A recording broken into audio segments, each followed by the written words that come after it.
Hey everyone, happy Tuesday. Hope everybody's having a great day. Something that I wanted to talk about today was Patriot Front, or is the Patriot Front. Um, I just find them interesting, not as in a way that like I support them. I just find their existence very interesting. Um, it seems that they decided to go out and do their little march on July 4th, which was photographed heavily.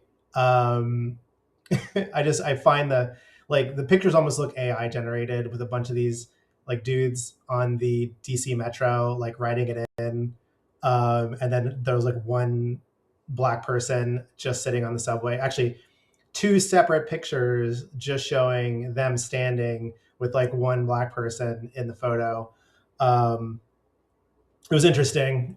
um, I they look like they're AI generated. They're probably real. Although I will say, not many people take the metro, just generally in Northern Virginia into DC. Depends on where you're coming from, but generally, like it's just not used that widely because it's not convenient unless you work in the city. Um, because it doesn't really go to any of the areas that you want to have the subway, unless you're getting out on L Street or K Street, or you're getting out just before you go into Georgetown because there's no metro in Georgetown. You can thank all the wealthy people there during the creation of the metro as to why there are no metro stops in the Georgetown area. Um, but at any rate, I find Patriot Front interesting because they seem to just pop up out of nowhere. And then there are a bunch of media sources there that are, oh, there's Pepper, bored again with whatever I'm talking about. There are a bunch of media sources there conveniently to capture it all and then push out this narrative that white supremacy is on the rise. Well, the interesting thing about Patriot Front is it didn't start as Patriot Front. It started as Vanguard America.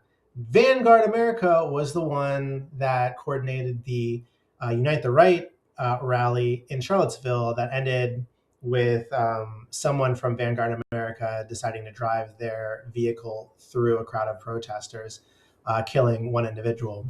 And that dude is serving a life sentence now for very good reason. But it's interesting because essentially one of the co-founders of Vanguard America had a rift after Charlottesville and then started Patriot Front, the Patriot Front. But the interesting thing to note about Vanguard America is that Vanguard America um, had the uh, had the informant from the SPLC, and that informant was paid by the SPLC to arrange essentially the travel arrangements for people and get people there. And so there's this dotted line from the Vanguard America group and SPLC's funding to unite the, or sorry, for a Patriot Front. Now, there's no direct link from the SPLC to the Patriot Front, but the Patriot Front again formed from Vanguard America, and we still don't know who the informant was that was within Vanguard America, and if that informant is still in Vanguard America or if they're now with Patriot Front. We don't know. One can only speculate. But I just find it interesting, like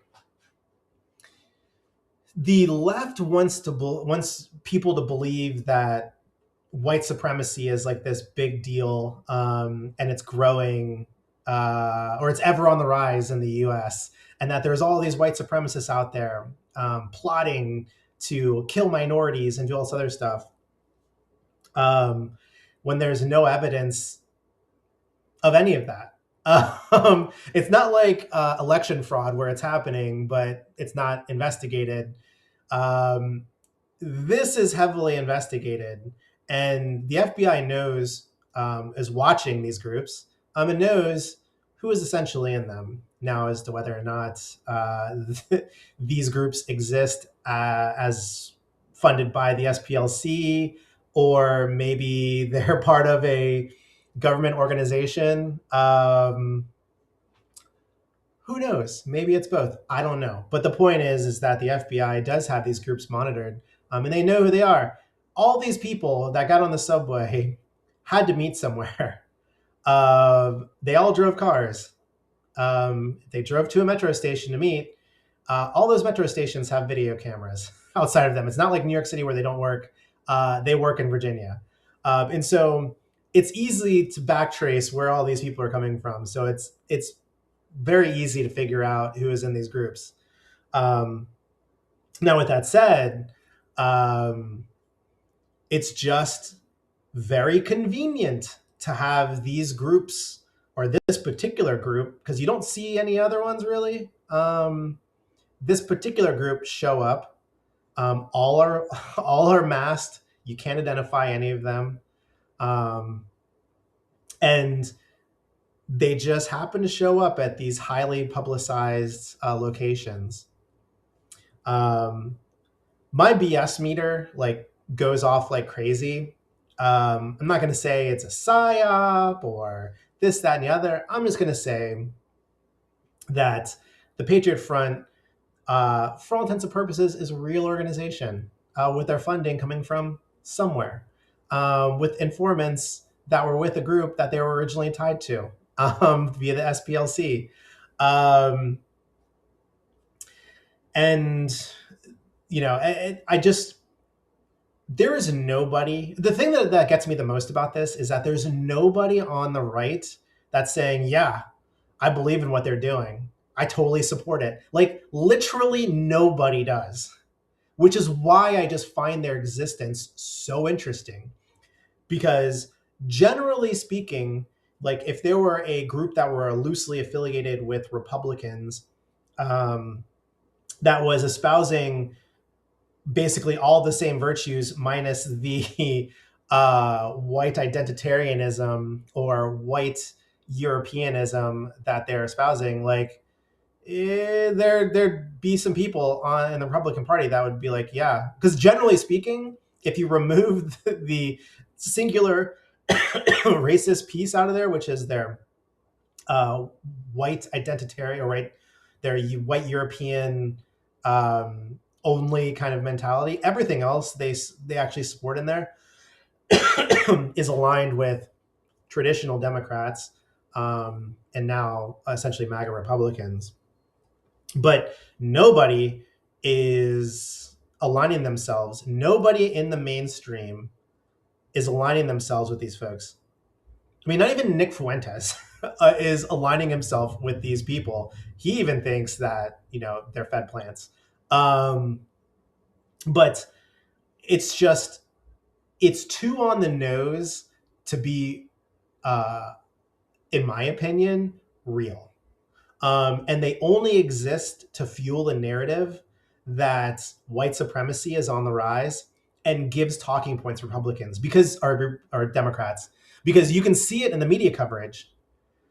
I mean, literally, CNN, MS Now, CBS are still talking about it. And they're still pushing this narrative oh, people should be afraid to go outside because white supremacy. No, it's not real. That is a fictional world that they want to create based on leveraging the actions of this completely legitimate group of far right extremists that just happen to pop up at all of these highly publicized events. Not all, but some. Patriot Front, yeah, they're a real group who goes out and does real things, and is totally not there to fuel a narrative. I can't take this stuff seriously because it's not serious. And the way that left-wing media wants to cover it like it's a real thing that everybody should be scared about, like every day I go outside I should be concerned about white supremacy. Are you effing kidding me? Like, it's the last thing I worry about. If anything, honestly, I worry about getting murdered by some punk kid in one of the cities that I visit, who probably, honestly, statistically speaking, is going to be black. That's what I'm worried about. Actually, a good example of that particular case in point is last weekend after the 4th of July fireworks let off. You can go look at the news reports. My girlfriend and I went to Glenwood, which is downtown, just outside of downtown Raleigh, but it's still considered downtown Raleigh, but it's like the nightlife area. So we went out to get a couple drinks. We walk out of one place and we just see a ton of kids. This isn't normal, by the way, for this area or for that particular area or any area at that time of night. So like 10:30, 11 o'clock, like you see a bunch of like youths, city youths, like walking around. Generally not a good sign. Fast forward, we left like around 12:30. Well, there was like multiple shootings around 1:30. It was like 1 and 1:30 when the bars were like letting out. And you can see the videos of the police running around with with their ARs and handguns and trying to like figure it out. It was basically a teen takeover of Glenwood that resulted in a shooting, and it's happened quite a few times now. And again, those are the things that I'm worried about. You think I'm leaving my house worried about white supremacy? Are you freaking kidding me? Like, no, absolutely not. And to be quite honest, I have in my life, in my entire life, I have never seen a white supremacist in the wild. I've never had anybody come up to me and call me the N-word that wasn't black. And like, it just doesn't exist. I grew up in Northern Virginia in the 80s, like Loudoun County, super country. People still had like like Dukes of Hazzard was still on TV. The Confederate flag was still flown by many people, including black people that I knew in Virginia. By the way, here in in the RDU area, if you ever go to Pittsburgh and you're driving into Pittsburgh, which is just a short drive from downtown Raleigh or Durham, it's off of 64. Yeah, it's 64.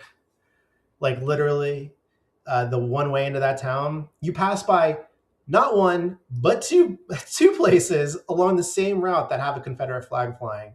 And I do not even give it a second thought.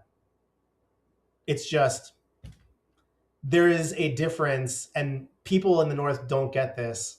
There is Southern culture that is not tied to slavery, that they want so desperately to tie to slavery, people in the North, but there is Southern culture, and that flag is flown mostly because of Southern culture. There's a reason why there's Dukes of Hazzard existed. That was a show with a car that on the top of it had the Confederate flag. And it was like, it wasn't a racist show. It was just about Southern people doing Southern things. And it was a great show. I wish they could maybe bring it back, maybe a little different, obviously. But nonetheless, it was a great TV show and nobody ever thought anything of it. But again, I grew up in these places. I grew up skiing, going out to the sticks in West Virginia, going to Canaan Valley and Timberline resorts, and Snowshoe and Silver Creek, and other places, and going deep into Pennsylvania. Never. And I'm talking like I've been in the sticks of West Virginia, going to like a diner because it was the only thing that was open, and it was all full of white people. And I didn't think anything at the time or even after that, like, oh, I got to be concerned about racists. Like, are you freaking kidding me? Like, no. I went in and got food. Everybody was like polite. They said hello. They said thank you. I said thank you. Like, it's not a world that is real. And the fact that Patriot Front exists in this very interesting form where they're fully masked. Like generally in the past, by the way, like when neo-Nazi groups march through the streets, including the Unite the Right rally with tiki torches, they were not covering their faces. They were out. People knew who these people were. In this case, they're all hiding their identity. I don't know why. They should just show their faces. Then it'll be really easy to see who these people are for the general public. Again, in my opinion, they are a real group with real people doing real things, supporting white supremacy. Sarcasm. Absolute sarcasm. It's a freaking joke. And the more that the left wants to keep talking about Patriot Front, the more people see it and then start to question it themselves. It's good. They're gonna outlive their utility here very shortly, especially because they also, oddly enough, don't go out and commit violence all the time, like say Antifa or other groups. They play it by the books. Again, it's just very interesting. It's very interesting. They're doing all the things, but also not doing any of the things at the same time. Staying right within that legal line. They're not a official group. They're not a not-for-profit. They don't have a finance structure that's visible. It's just all just convenient. It's all very convenient. But at any rate, let me know what you think about Patriot Front. Do you believe that they are a threat to minorities in the U.S. and white supremacy is on the rise? Let me know in the comment section below. But as always, keep believing that the best is still ahead for America. Peace.